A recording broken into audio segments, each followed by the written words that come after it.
Clive Staples Lewis, or Jack, as he named himself as a toddler, was born in Belfast, Ireland on the turn of the 20th century.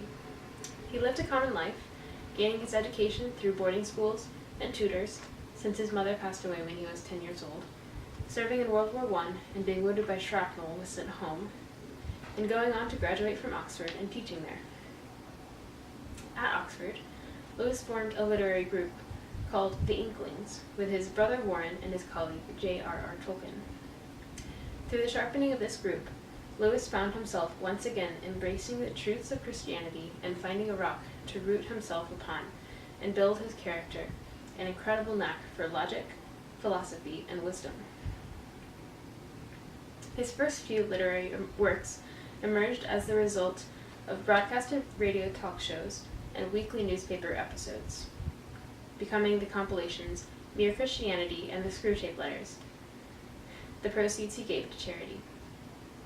He met his wife, Joy Davidman Gresham, and after her near-terminal fight with cancer, married her 4 years later.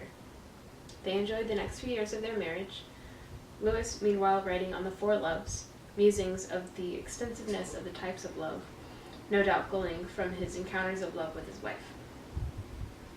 But in 1960, Joy's cancer returned, this time claiming her life.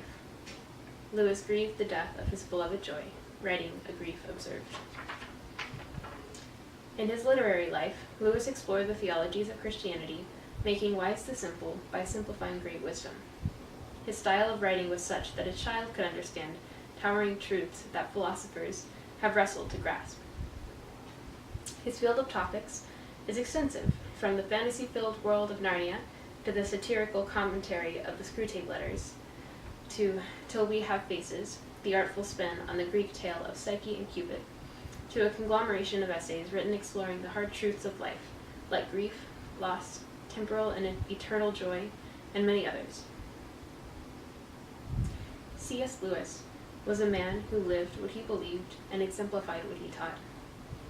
Even in the midst of grieving the death of his beloved wife Joy, he always sang praise to his Maker, who gives and takes away. Even as he has departed from this earth, his legacy of contagious joy, contemplative musings, and unearthly wisdom lives on.